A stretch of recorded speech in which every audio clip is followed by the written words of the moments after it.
والصلاة والسلام على رسوله الكريم وعلى آله وصحبه أجمعين۔ مولانا الیاس صاحب رحمۃ اللہ علیہ کے ذریعے سے اللہ تعالیٰ نے امت کو اپنے اصل منصب کی طرف لوٹنے کے اسباب پیدا فرمائے۔ ایک زمانہ گزر گیا تھا، اپنے اصل جو فرض منصبی ہے لِتَكُونُوا شُهَدَاءَ عَلَى النَّاسِ، یہ کتنی واضح قرآن کی آیت۔ وَكَذَلِكَ جَعَلْنَاكُمْ أُمَّةً وَسَطًا لِتَكُونُوا شُهَدَاءَ عَلَى النَّاسِ۔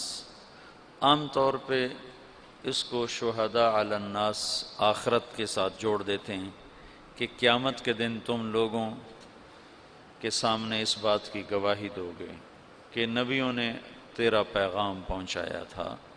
حالانکہ یہ ادھوری بات ہے، یہ آخرت مراد نہیں ہے یہاں صرف۔ لِتَكُونُوا شُهَدَاءَ وَسَطًا لِتَكُونُوا شُهَدَاءَ، وسط بمعنی واسطہ میں نے ترجمہ تمہیں بتایا تھا، پھر تفسیر طبری میں وہ مل گیا۔ میں نے جبوتی میں یہ امتاً وسطہ کو بمعنی واسطہ کہا کہ تم واسطہ ہو بین الناس و بین اللہ تعالی، جیسے انبیاء واسطہ تھے بین الناس و بین اللہ تعالی۔ وہ واسطہ کی کیا شکل ہے؟ شہادت علی الناس، کہ دنیا کے انسانوں کو جا کر بتانا کہ لا الہ الا اللہ میں کامیابی ہے۔ تو اس پر ڈاکٹر فوزی ہیں قطر کے بڑے فاضل آدمی، انہوں نے مجھے کہا کہ یہ تم نے کہاں سے بیان کیا ہے؟ میں نے ان سے پوچھا لغت میں گنجائش ہے اس کی؟ کہنے لگے لغت میں تو بہت اچھی گنجائش ہے اور بہت خوبصورت ہے، لیکن چونکہ یہ قرآن ہے تو اس میں ایسی جرت نہیں کرنی چاہیے جب تک پیچھے سے کوئی اس کی تصدیق موجود نہ ہو۔ تو تم دیکھو اگر کسی تفسیر میں مل جائے تو یہ بہت اعلیٰ مطلب ہے، اگلے مضمون کے ساتھ اس کا جوڑ زیادہ ہے۔ پھر واپس آ کر میں نے سب سے قدیم تفسیر طبری کو دیکھا تو اس کے آخر میں یہ مطلب انہوں نے لیا ہے جو اس وقت میں نے بیان کیا کہ امت واسطہ ہو، ویسے تو ہے وسطہ عدلاً معتدل، افراط و تفریط جو یہود و نصارہ میں ہے اس سے مبرہ ہو، لیکن یہ مطلب بہت خوبصورت ہے کہ تم واسطہ ہو بین اللہ و بین الناس۔ وہ واسطہ کیسے ہو؟ شہادت علی الناس، لوگوں تک اللہ کا پیغام پہنچانا، گواہی دینا، قولوا لا الہ الا اللہ تفلحوا۔ اسی کی کڑی ہے پھر معاشر میں بھی یہ گواہی دینا کہ ہاں یا اللہ تیرے نبیوں نے سچ بات بتائی تھی۔ یہ بیچ میں ایک زمانہ گزرا جس میں یہ سبق محو ہو گیا۔ دعوت حق اور باطل دونوں کے ساتھ، دونوں کی تاریخ اتنی پرانی ہے جتنی انسان کی پرانی ہے۔ آدم علیہ السلام اترے، ساتھ شیطان بھی اترا، شیطان نے بھی دعوت دی اور آدم علیہ السلام نے بھی دعوت دی۔ دونوں کی دعوت، بلکہ اس سے پہلے وحی ہے، میں نے کئی دفعہ یہ مضمون بیان بھی کیا ہے کہ شیاطین کی بھی وحی ہے، وَإِنَّ الشَّيَاطِينَ لَيُوحُونَ إِلَىٰ أَوْلِيَائِهِمْ، پھر ان کی وحی کی حیثیت ہے یوحی بعضهم إِلَىٰ بَعْضٍ زُخْرُفَ الْقَوْلِ غُرُورًا، اور اللہ تعالیٰ کی وحی ہے اِنَّا أَوْحَيْنَا إِلَيْكَ كَمَا أَوْحَيْنَا إِلَىٰ نُوحٍ وَالنَّبِيِّينَ مِن بَعْدِهِ، اس وحی کی کیفیت ہے بالحق انزلناہ وبالحق نزل۔ شیطان کی وحی ہے زخرف القول غرورا، اور اللہ کی وحی ہے بالحق انزلناہ بالحق نزل۔ خود وہ اپنی ذات میں ذالکم اللہ ربکم الحق، پھر اس کا قول قولہ الحق، پھر اس کا نزول اور انزال دونوں حق، بالحق انزلناہ بالحق نزل، اور جس پر اترا ہے وہ بھی حق وآمنوا بما نزل علی محمد وهو الحق من ربهم، تو ہوا کا مرجع محمد بھی بنتا ہے۔ تو حق سے اللہ کی وحی مزین ہے، اور زخرف القول غرورا سے شیطان کی جو وحی ہے وہ مدلس اور ملمع ہے۔ تو شیطان وحی سے شروع کرتا ہے، انبیاء اللہ بھی وحی سے شروع کرتا ہے، پھر شیطان داعی بن کے آتا ہے الا ان دعوتکم فاستجبتم لی، اور انبیاء بھی داعی بن کر آتے ہیں رب انی دعوت قومی لیلا و نہارا۔ تو یہ دونوں ایک دفعہ میں نے قرآن میں دیکھا تو ساتھ ساتھ یہ کڑیاں چلتی ہیں۔ پھر شیاطین کی دعوت میں بھی فنائیت ہے، ثم لآتینہم من بین ایدیہم ومن خلفہم وعن ایمانہم وعن شمائلہم، یہ فنائیت ہے کہ بالکل اپنے آپ کو جھونک دوں گا۔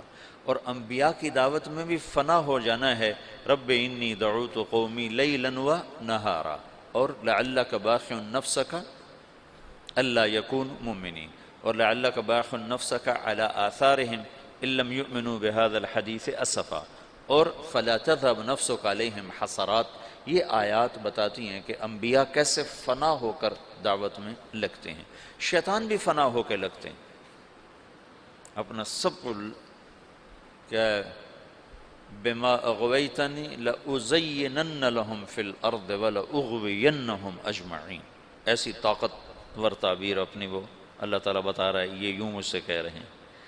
تو میدان میں چونکہ حق ایک معنوی چیز ہے، باطل بھی ایک معنوی چیز ہے، کیفیت ہے نا، میں کہتا ہوں اللہ ایک ہے، ایک کیفیت ہے، اور ایک کہتا ہے بارش کا اللہ اور ہے، اور سورج کا اللہ اور ہے، اور اولاد کا اللہ اور ہے، وہ بھی ایک کیفیت ہے۔ میں اللہ میں شریک ٹھہراتا ہوں، اللہ نہ کرے ہیں، اور ایک اللہ، میں اللہ کو واحد مانتا ہوں، یہ کیفیات ہیں۔ تو کیفیات کو وجود میں لانے کے لیے ڈنڈا نہیں ہوتا ہے، دعوت ہوتی ہے۔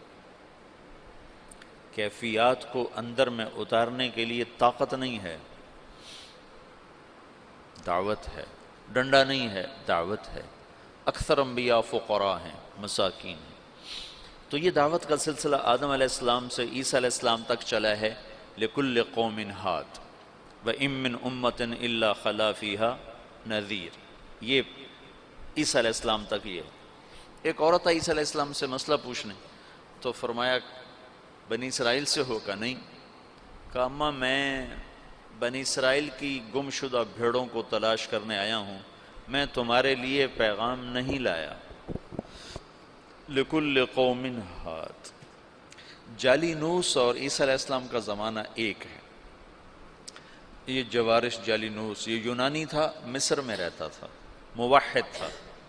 اسے کسی نے کہا کہ ایلیا میں، یروشلم بیت المقدس جو آج کا نام ہے، فلسطین میں ایک حکیم ہے جو مردے زندہ کر دیتا ہے۔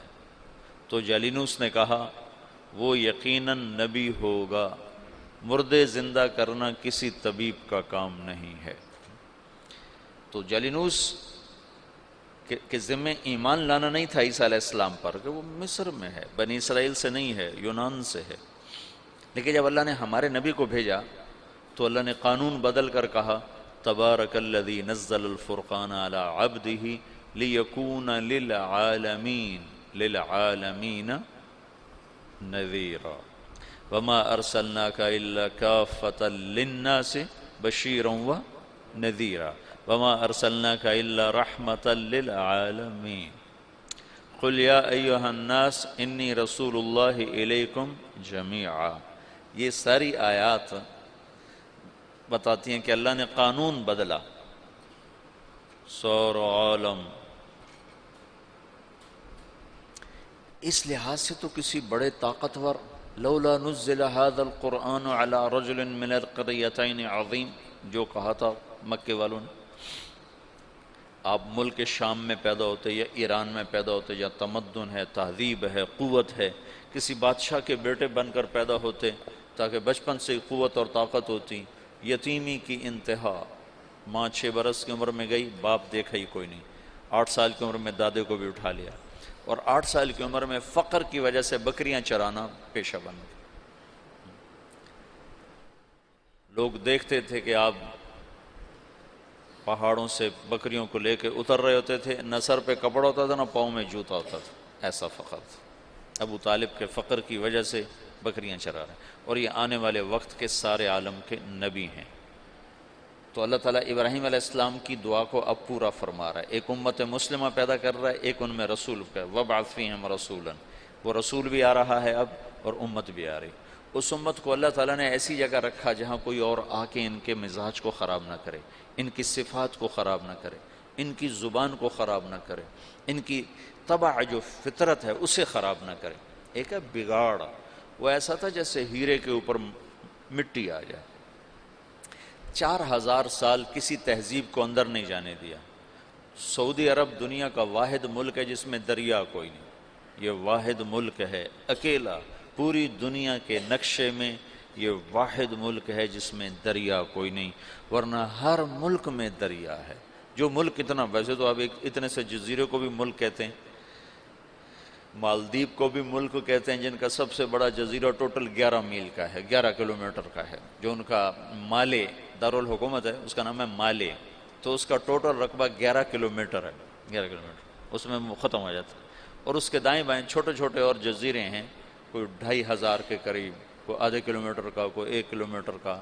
ملک جسے ملک کہتے ہیں اس میں صرف سعودی عرب ایسا ملک ہے جس میں دریا کوئی نہیں، اور یہ جزیرۃ العرب ہے، یہ واحد جزیرۃ العرب ہے جس میں بارش نہیں ہوتی۔ جزیرۃ العرب کا مطلب اس کے 3 طرف سمندر ہے، 3 طرف۔ جس ملک کے 3 طرف سمندر ہو وہ مسلسل بارشوں کی زد میں ہوتا، مسلسل۔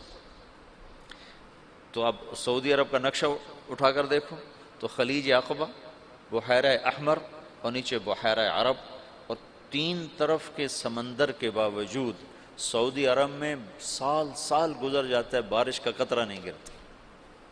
بیچارے حرمین والے استسقاء پڑھ رہے ہوتے ہیں اور نماز کے اندر دعا مانگ رہے ہوتے ہیں۔ وہ میں نے یہ دیکھا جب بھی میں گیا ہوں حرم میں اور انہوں نے دعا کے لیے ہاتھ اٹھائے ہیں بارش کی، تو اللہ نے بارش ضرور کی۔ اچھا، یہ بارش کیوں نہیں ہوتی؟ 3 طرف سے سمندر ہو اور بارش نہ ہو، یہ کیا چکر ہے؟ تو اللہ تعالیٰ نے سعودی عرب کے پہاڑوں کو اس طرح رکھا ہے ترتیب کے ساتھ کہ مونسون ہواؤں کے لیے وہ رکاوٹ بن گئے ہیں، ہواؤں کے لیے رکاوٹ بن گئی۔ پہاڑوں والجبال ارساہا، پہاڑ کوئی عربوں نے تو نہیں لگائے تھے، اللہ نے ان کو اس ترتیب سے لگایا ہے۔ جو ارضیات کے ماہر ہیں، جیولوجی جس کو کہتے ہیں، جو ارضیات کے ماہر ہیں وہ یہ کہتے ہیں کہ یہ عجب بات، جزیرہ ہے، 3 طرف سے سمندر ہے، اوپر جا کر اتنا سا ٹکڑا اردن کے ساتھ ملتا ہے خشکی والا، جا یوں سمندر جاتا ہے عراق کے ساتھ جا کر، اور یوں اس طرف سے جاتا ہے، اس طرف سے جاتا ہے، اور پھر بارش نہیں ہوتی کہ پہاڑ اللہ نے اس طرح لگائے ہیں کہ مونسون ہواؤں کے لیے پہاڑ رکاوٹ بن گئے، تو ہواؤں کا رخ پھیر دیتے ہیں پہاڑ۔ سبحان اللہ۔ یہ بارش کوئی نہیں، دریا کوئی نہیں، کیوں کہ یہ سرسبز نہ رہے، کیوں کہ اس میں غیروں کو طمع اور لالچ نہ رہے کہ یہ ہم نے فتح کرنا ہے۔ وہ تیمور تھا نا کم بخت، مجھے کسی بادشاہ پہ اتنا غصہ نہیں آتا جتنا تیمور پہ آتا۔ مسلمانوں میں ایسا لنگڑا تھا کم بخت وہ کہ مسلمان ہی ذبح کرتا رہا لوٹ مار کے لیے۔ تو کسی نے اس کو کہا ہندوستان میں بڑا خزانہ ہے، تو ہندوستان کتنے ہزاروں میل دور سمرقند سے اور پورا لشکر لے کر دلی پہ چڑھ گیا اور لاکھوں انسان ذبح کر دیے اور خزانہ لوٹ کے لے گیا۔ کہ غیروں کو طمع نہ ہو کہ کوئی اور قوم اس میں آئے اور ان کے ساتھ رہنا شروع کرے اور ان کے مزاج خراب ہو جائیں، اور ان کی اپنی اصل فطرت اور ان کی جو عادت ہے اور جو ابراہیم نے جو بیج بویا ہے اس میں کوئی اور پیوند نہ لگ جائے۔ اس لیے اللہ نے بارش نہیں رکھی، سرسبز نہیں رکھا، فقر۔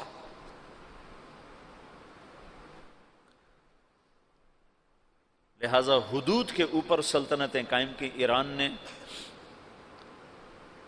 حیرہ کو قابو کیا، اور نصارہ نے یمن کو قابو کیا، لیکن جو اندر ہے وہ 4000 سال ایسے، یہ جو بیج بنتا ہے نا، بیج کپاس کا بیج، گندم کا بیج، اس کو 10 سال لگتے ہیں۔ پہلے اس کو اگاتے ہیں، پھر اس کے ساتھ ایک اور کو اس کے ساتھ پیوند کرتے ہیں، پھر اس میں سے بیج آتا ہے، پھر اس کو اگاتے ہیں، پھر اس کے ساتھ دوسرا پیوند کرتے ہیں، پھر اس کو نکالتے ہیں، پھر اس کے ساتھ دوسرا لگاتے ہیں۔ 10 برس کے بعد ایک بیج تیار ہوتا ہے کہ آپ دیکھتے ہو کہ ایک کھیت ہے، وہ سارے جتنے بھی اس میں پودے ہیں ان کا ایک رنگ ہے، پتوں کی ایک شکل ہے، ایک سائز ہے، ایک قد ہے۔ یہ ایسے نہیں ہے، اس کے پیچھے 10 برس لگے ہیں کہ ایسا بیج تیار کیا جائے جو ایک سائز کی ہر شے تیار کرے۔ تو محمد مصطفیٰ اور صحابہ کو تیار کرنا ہے تو یہ دنیا اسباب کی جگہ ہے، اللہ تعالیٰ ایک پل میں کر سکتا ہے، لیکن اتنی بڑی ہستیوں کو وجود میں لانے کے لیے 4000 سال کا سفر چاہیے۔ ایک کپاس کے بیج کو 10 سال کا سفر چاہیے، تو آخری نبی کو اور آخری نبی کے جان نثاروں کو وجود میں لانے کے لیے 4000 سال کا سفر ضروری تھا، اور اس میں کوئی اور شامل نہ ہو، انہی کو اللہ تعالیٰ خالص کرتا گیا کرتا گیا کرتا گیا کرتا گیا۔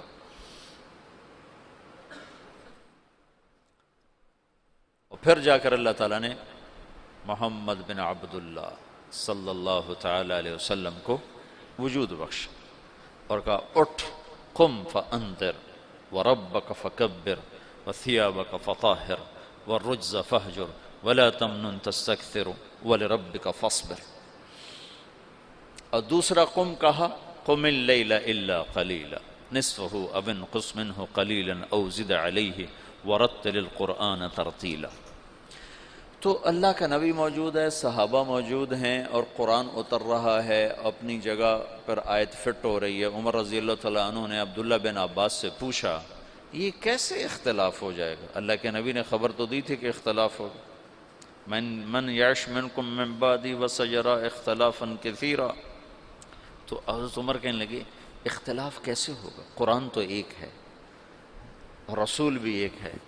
تو عبداللہ بن عباس نے کہا اختلاف ایسے ہوگا کہ آج قرآن اتر رہا ہے اور ہم دیکھ رہے ہیں یہاں اترا، اس موقع پر اترا، اس وجہ سے اترا۔ بعد میں آنے والی جو نسل ہوگی وہ قرآن ان کے سامنے ہوگا، اترنے کی جگہ ان کے سامنے نہیں ہوگی، تو اس آیت کو یہاں فٹ کریں گے، وہ اس آیت کو یہاں فٹ کریں گے، اس سے ان میں ٹکر ہو جائے گی۔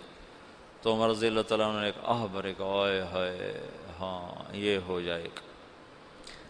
تو اللہ کے نبی ایک ماحول بنا رہے ہیں، ہر آدمی سمجھ رہا ہے کہ میں دعوت کے لیے پیدا ہوا ہوں، دعوت دینا میرا کام ہے، میرا منصب نہ ملک ہے نہ مال ہے، میں پوری دنیا کے انسانوں کو اللہ کا پیغام پہنچانے کے لیے دنیا میں آیا ہوں۔ یہ رسول بھی اس لیے آیا ہے کہ پوری دنیا کے انسانوں تک اللہ کا پیغام پہنچا۔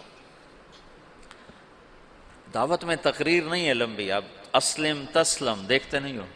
اللہ کے نبی کے خطوط کتنے مختصر، اللہ کے نبی کے خطبے کتنے مختصر۔ واعظ و نصیحت کی زبان لمبی ہے، دعوت کی زبان مختصر ہے۔ ہاں دعوت کا درد بڑا لمبا ہے، دعوت کی تڑپ بڑی بے قرار کرنے والی ہے۔ اس بے قراری میں بھی ایک اللہ تعالیٰ نے مزہ رکھا ہے، وہ مزہ دیا تڑپ نے کہ یہ آرزو ہے میری، میرے دونوں پہلوؤں میں دل بے قرار ہوتا۔ اس کی بھی ایک تڑپ ہوتی ہے، اس تڑپ کا نام تبلیغ ہے۔ مولانا الیاس صاحب سے تبلیغ کا کام لیا جا رہا ہے۔ خطابت کے میدان میں عطاء اللہ شاہ بخاری شاہ سوار ہے، عشاء کے بعد کھڑا ہوتا ہے اور فجر کی اذان ہوتی ہے اور مجمع نہ سوتا ہے نہ اٹھتا ہے۔ ایسے خطیب ابوالکلام آزاد ہیں جو الفاظ کا جادو کر دیتے ہیں مجمع پر، اور الفاظ کے سحر میں لوگ کھو جاتے ہیں۔ حبیب الرحمن لدھیانوی ہیں، عزیز الرحمن سیوہاروی ہیں، یہ اس زمانے کے بڑے خطبات ہیں۔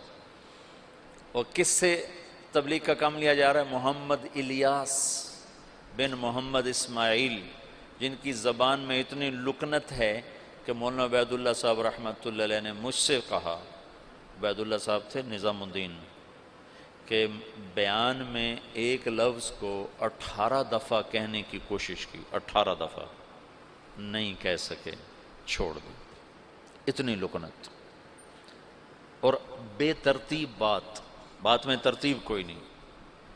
آگے کا پیچھے، پیچھے کا آگے، اور الفاظ بڑے مشکل۔ وہ زمانہ تھا فارسی عربی زبانوں پہ چڑھی ہوئی تھی، تو عبداللہ صاحب فرمایا کرتے ہیں کہ بیان کر رہے ہیں، ایک معنی پیش آ گیا، یعنی کہ ایک حادث پیش آ گیا، یعنی کہ ایک عائق پیش آ گیا، ہر لفظ پہلے سے زیادہ پیچیدہ۔ یہ مولانا الیاس صاحب کے بیان کی مثال دیا کرتے ہیں حاجی عبداللہ صاحب، پیچیدہ بات۔ ایک میں باتی اٹھا، باہر نکلا تو آگے مولانا ابوالحسن علی ندوی رحمۃ اللہ علیہ بیٹھے تھے، کہنے لگے میاں جی کچھ سمجھے یہ کیا کہہ رہے ہیں بابا جی؟ کہاں کو یقین یقین کی بات کر رہو، یقین یقین، یقین سمجھو، یقین یقین، اب کو یقین یقین کی بات کر رہو، کچھ اللہ پہ یقین۔ وہ کلمے کی دعوت بڑی دیتے تھے نا، اللہ سے ہوتا ہے مخلوق سے نہیں ہوتا، مخلوق اللہ کے بغیر کچھ نہیں کر سکتا۔ اس کو اجمالی طور پر چھوڑ گئے، مولانا یوسف صاحب نے اس کو کھولا۔ تو خطابت کے شاہ سواروں کو چھوڑ کر، جس کو بولنا بھی نہیں آتا، موسیٰ علیہ السلام کی سنت کو زندہ کیا جا رہا ہے کہ اٹھ تو جا، اذهب الى فرعون انه طغى۔ وہ کہتے ہیں لا ينطلق لسانی، میں تو بول نہیں سکتا ہوں۔ کہا تجھے میں نے پسند کیا ہے، اصطنعتک لنفسی، تو میرا انتخاب ہے، تو جا۔ کہا اچھا پھر میرا بھائی تو میرے ساتھ کر، تو کچھ بولے تو صحیح۔ کہا اچھا چل وہ بھی لے جا۔ تو ایک ماحول ہے دعوت کا، اور صحابہ سمجھ رہے ہیں کہ ہم ملک و مال کے لیے نہیں آئے، فتوحات کے لیے نہیں آئے، ہم دعوت دینے کے لیے آئے ہیں۔ اور ایک فضا بنی ہے جس میں ہر بچہ، ہر عورت، ہر مرد، اس کا اندر کا ایک غم ہے کہ میں کس طرح لوگوں کو جہنم سے نکالنے کا سبب اور ذریعہ بن جاؤں۔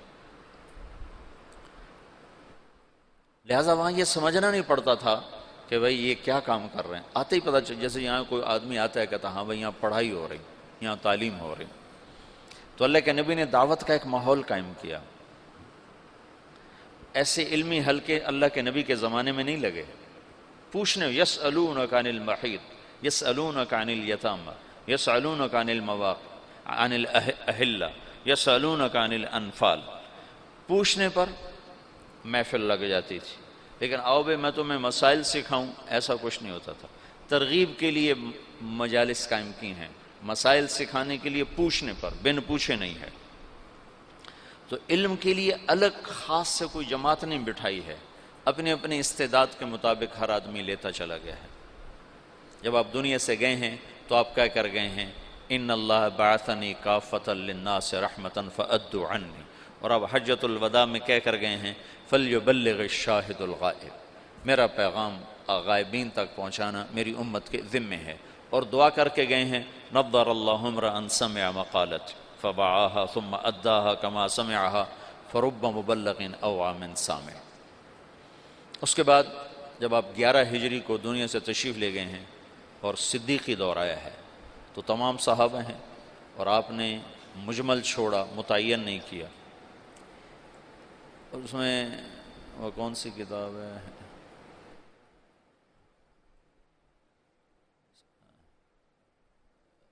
سیوطی نے خلفاء پر کتاب لکھی ہے نا، تاریخ الخلفاء۔ تاریخ الخلفاء میں ایک روایت ہے کہ صحابہ نے کہا یا رسول اللہ استخلف، کسی کو آپ اپنا نائب متعین فرمائیں۔ کہا نہیں میں نہیں کروں گا، اگر میرے کرنے کے بعد تم اس کی نافرمانی کرو گے تو تم پہ اللہ کا عذاب آئے گا۔ یہ حکمت بتائی۔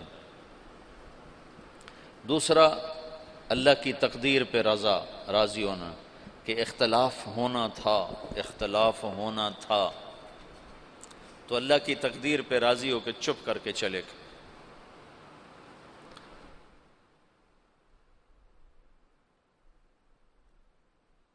انصار کی بہت بڑی قربانی ہے اس موقع پر۔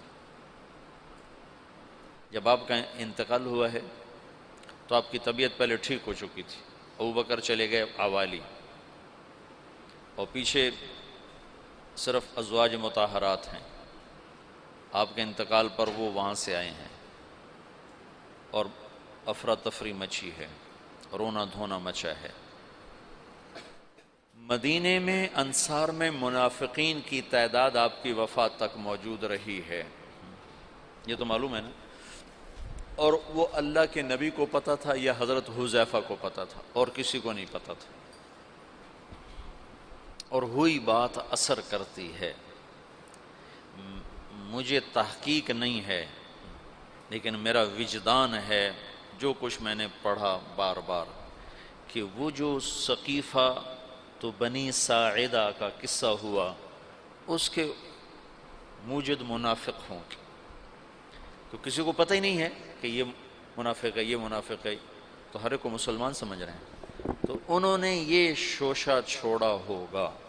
پھر اس کے جیسے افق کے واقعے کو چلانے والا عبداللہ بن ابی، لیکن حسان بن ثابت اس میں پھنس گئے، اور مستہ بن اثال اس میں پھنس گئے، اور حمنہ بنت جحش رضی اللہ تعالیٰ عنہ، یہ 3 مخلصین اس کی لپیٹ میں آ گئے، اور ان کو بعد میں حد لگی، منافقین کو چھوڑ دیا گیا۔ تو آپ کے انتقال کے بعد سارے لوگ مسجد میں جمع ہیں، انصار جمع ہو گئے بنو ساعدہ کے ڈیرے پر، بیٹھنے کی جگہ۔ آج کل وہاں ایک باغیچہ بنا ہوا ہے، اور وہ ہے قبلہ جنوب میں ہے، قبلہ وہاں سے یہ جنوب ہے نا، جنوب میں ہے، تو قبلہ کے اس طرف چھوٹا سا باغیچہ بنا ہوا ہے، اب بھی ہے، وہ سقیفۃ بنی ساعدہ، بنو ساعدہ کا ڈیرہ تھا۔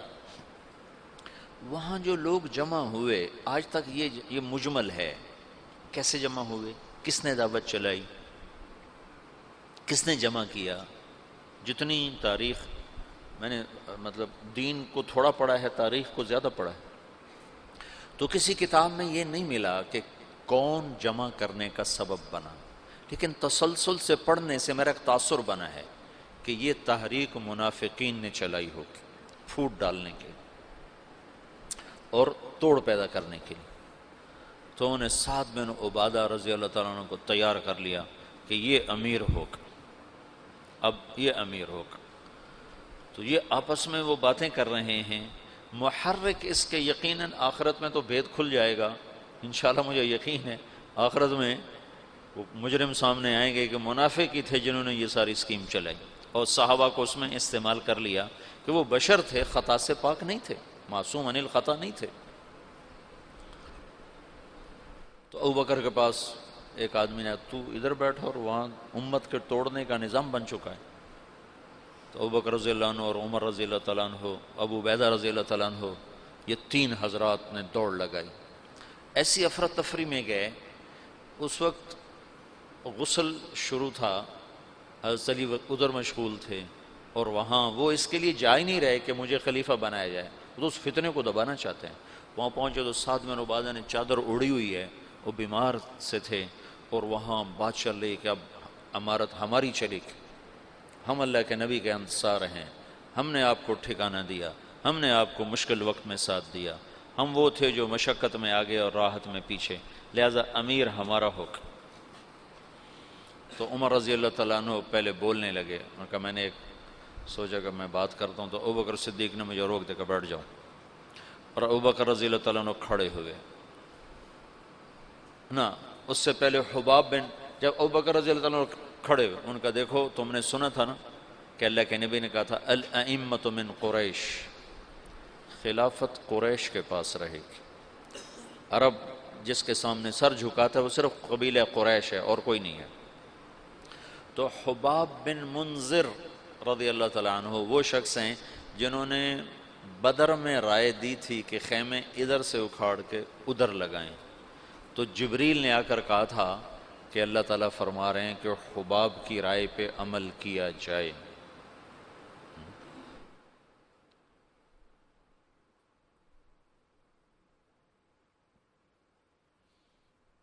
ہر انسان ہر وقت ایک حال پہ نہیں رہتا ہے، یا تو ایسی بڑی رائے دی کہ اللہ نے کہا کہ حباب کی رائے پہ عمل کیا جائے، یا ایسی رائے دی کہ توڑ دینے والا نظام بن جائے۔ تو حباب بن منذر نے کہا میں تم سب کا فیصلہ کرتا ہوں، ایک امیر مہاجرین میں سے ہوگا، ایک انصار میں سے ہوگا، ایک تلوار، ایک میان میں 2 تلواریں کہاں آئیں؟ تو ابو بکر رضی اللہ تعالیٰ عنہ ان کو سختی سے ڈانٹ دیا، بیٹھ جا، امت کی وحدت کو فرقت میں تبدیل نہ کر، ان کو ڈانٹ کے بٹھا دی۔ پھر مختصر تقریر فرمائی کہ یہ امر اس وقت تک سلامت ہے جب تک امامت قریش کے پاس، تم ہمارے انصار ہو اور وزراء ہو، ہم تمہارے امراء ہیں، میری طرف سے یہ عمر حاضر ہے، ابو عبیدہ حاضر ہے، اس میں سے کسی کے ہاتھ پر بیعت کر۔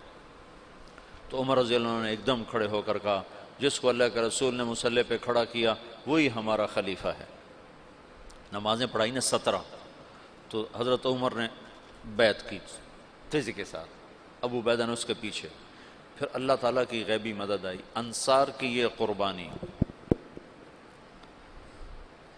زندگی میں ایک اصول سیکھو، اللہ تمہیں توفیق دے، مجھے توفیق دے، میں نے اس میں بہت نفع پایا، اپنی رائے سے پیچھے ہٹ جانا سیکھو۔ رائے پہ جمنا تو طبعی چیز ہے، رائے پہ اصرار تو فطری چیز ہے۔ بچہ بھی کہتا ہے میں نے ادھر جانا ہے، میں نے ادھر جانا ہے، ماں کہتے نہیں جانا تو وہ روتا ہے۔ اتنی چھوٹی عمر سے رائے کا اصرار شروع ہو جاتا ہے، تو رائے سے ہٹنا سیکھو بشاشت کے ساتھ۔ جب رائے کے خلاف ہوتا نا تو دل تنگ پڑ جاتا اور طبیعت بجھ جاتی۔ تو یہ ایک اللہ کی طرف سے سبق تھا۔ انفرادی سطح پر آگے آیا خالد بن ولید کا قصہ، اور اجتماعی سطح پر آیا انصار مدینہ کی طرف سے۔ اجتماعی سطح پر انصار مدینہ ایک دم پیچھے ہٹا اپنی رائے سے بشاشت کے ساتھ، امت بن کے۔ اگر وہ نہ ہٹتے تو پہلے دن ہی توڑ تھا، اگر وہ ہٹتے اور دل ان کے ساتھ نہ ہوتے تو بھی توڑ تھا۔ وہ ہٹے بھی صحیح اور دل بھی کھول دیا، سینے کھول دیے۔ تم چلے میں جاتے ہو، یہ سال والے سال میں جائیں گے، یہ صرف چلے اور سال کی بات نہیں، تم گھر میں ہوتے ہو، مدرسے میں ہوتے ہو، رائے کا اختلاف ہوتا ہے، تو اپنی رائے دینا بھی سیکھو، اپنی رائے کے خلاف ہونا بھی سیکھو، اور اپنی رائے کے سے ہٹ جانا بھی سیکھو۔ یہ رائے دینے سے زیادہ مشکل کام ہے، اور میں نے ہٹنے میں بڑے نفع دیکھے، بڑے نفع دیکھے۔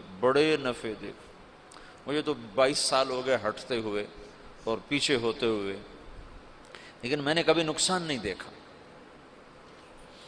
اجتماعی سطح پر انصار مدینہ اور انفرادی سطح پر خالد بن ولید، یہ بھی دنیا کی تاریخ کا منفرد واقعہ ہے کہ جرموک کی جنگ میں سالار کے سر کے اوپر جھنڈا ہے اور حضرت عمر کا خط آتا ہے کہ خالد کو معزول کر دیا جائے اور ابو عبیدہ کو امیر بنا دیا جائے، اور وہ کہتے ہیں تم گواہ رہو، میں آج کے بعد کوئی منصب قبول نہ کروں گا اور پہلے سے زیادہ محنت کر کے دکھاؤں گا، اور اگر میں عمر کے لیے لڑتا تو آج میں گھر چلا جاتا، تو میں اللہ کے لیے کر رہا ہوں، تم گواہ رہو۔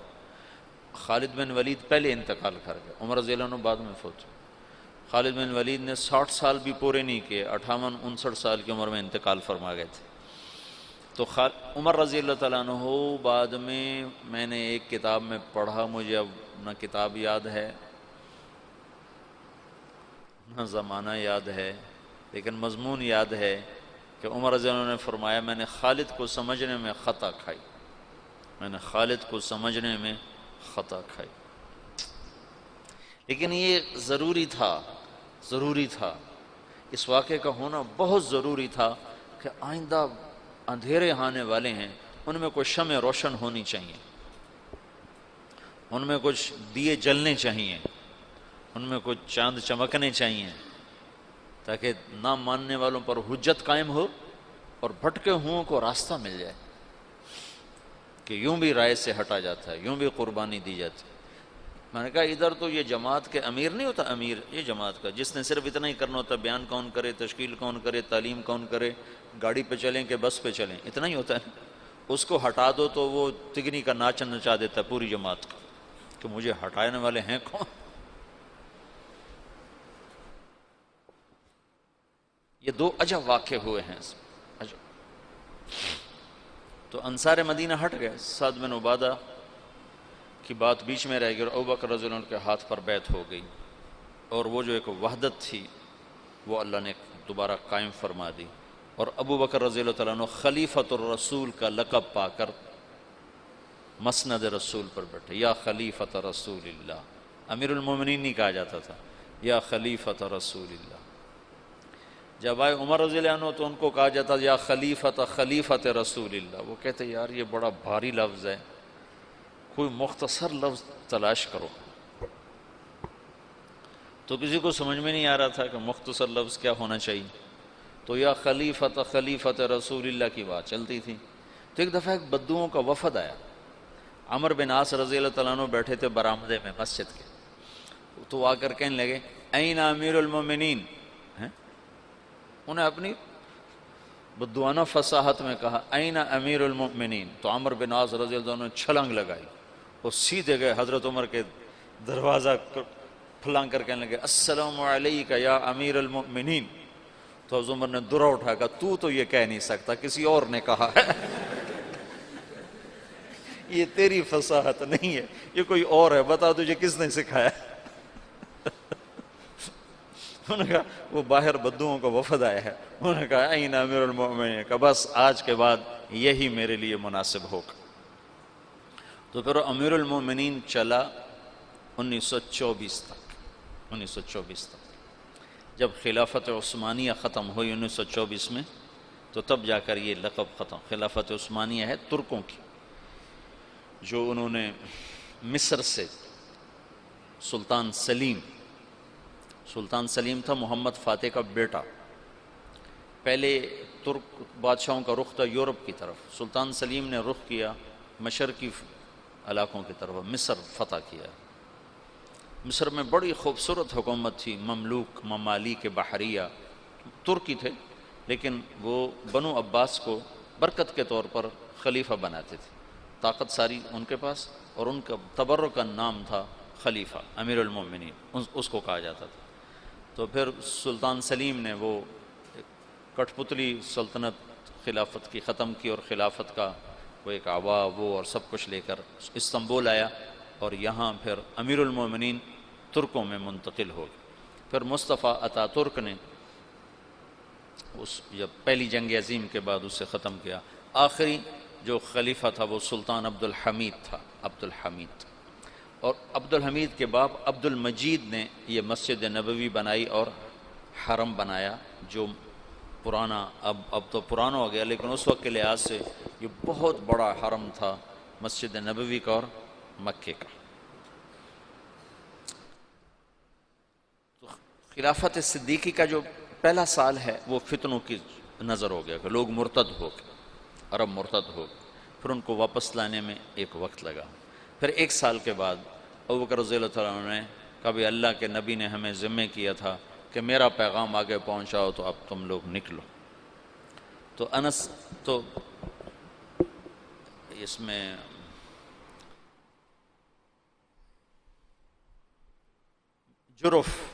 جرف میں آ کر قافلے جمع ہونے شروع ہوئے صحابہ کی، تو جب وہ ان کو روانہ کرنے کے لیے تشریف لائے تو کہنے لگے یہ تھوڑے ہیں، بہت بڑی مہم ہے، آدمی کون مہیا کرے گا؟ تو انس رضی اللہ تعالیٰ نے کہا میں حاضر ہوں۔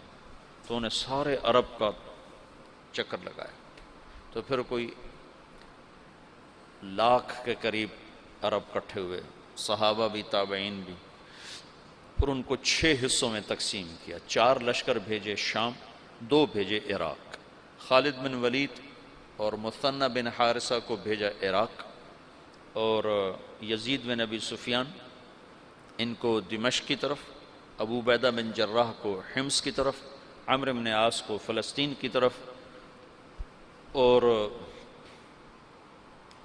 شرحبیل بن حسن ان کو شام کی طرف۔ یہ 4 لشکر ادھر اور 2 لشکر عراق کی طرف۔ یہ جو جانے والے ہیں ان کے سامنے صرف دعوت ہے اور کچھ نہیں، جو بھیجنے والے ہیں ان کے سامنے صرف دعوت ہے اور کچھ نہیں، کہ ہم لوگوں کو قتل کرنے نہیں جا رہے، ان کا ملک چھیننے نہیں جا رہے، ان کو اللہ کا پیغام سنانے جا رہے۔ پھر یہ ریلا اٹھا ہے، خلافت راشدہ میں دعوت کا نظام مکمل چلا ہے۔ پھر خلافت عثمانی کے 6 سال اسی طرح گزرے ہیں. پھر 6 سال کے بعد وہ وَسَّيَرَا اختلافاً کثیرا، اختلاف کا سلسلہ شروع ہوا، جس کی آخری کڑی عثمان رضی اللہ تعالیٰ عنہ کی شہادت ہے.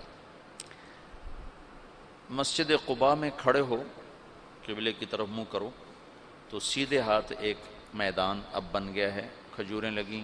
یہاں کنواں ہوتا تھا، اس کا نام تھا اریس. تو اللہ کے نبی کی انگوٹھی منتقل ہوئی ابو بکر کی طرف، پھر ہوئی عمر کی طرف، پھر ہوئی عثمان کی طرف.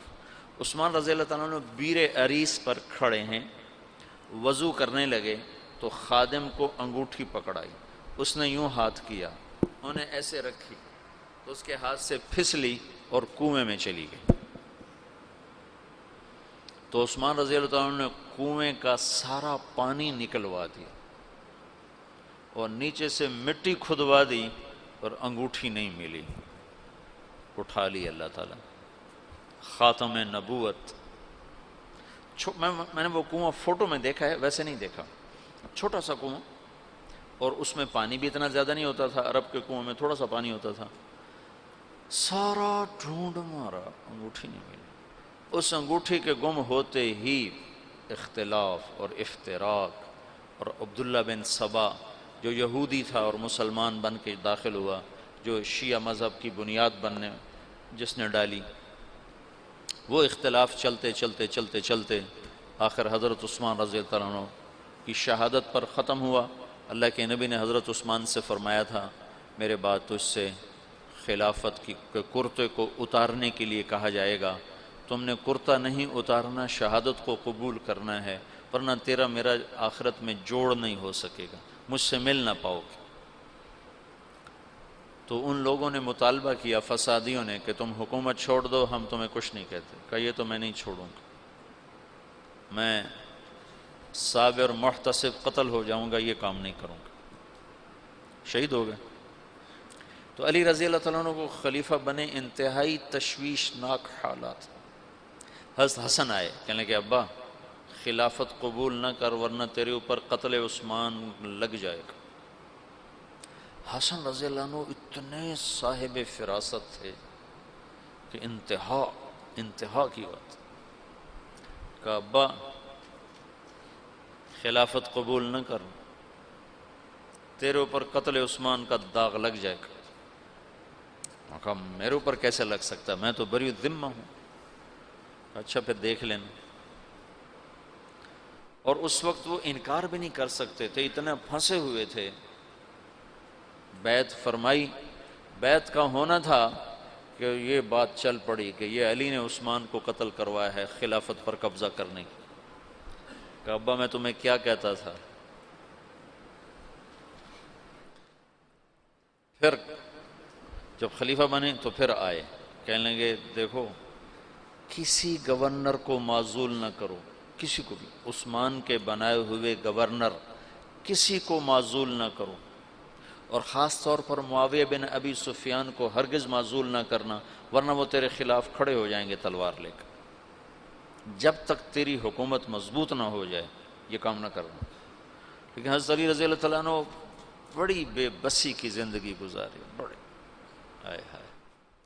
یقین مانو علی شاہ ولی اللہ تو حضرت علی رضی اللہ عنہ کو ابو بکر پر بھی فضیلت دینے کی طرف مائل ہو گئے تھے. اور جو پہلے محدثین کے راویوں میں آتا نا فیہ التشیع، وہ شیعہ یہ نہیں جو آج کا شیعہ، وہ شیعہ یہ تھا کہ بہت سے بڑے بڑے علماء نے حضرت علی کو فضیلت دی ہے. کیوں جی؟ ابن ابی شیبہ، اچھا ہاں، عبد الرزاق جو مصنف عبد الرزاق جو مشہور کتاب ہے. تو ایسے بہت سے بڑے بڑے علماء نے حضرت علی کو فضیلت دی ہے باقی تین پر، جو ان پر دکھ گزرے ہیں نا، جو درد بری کہانی ہے ان کی، عجب داستان.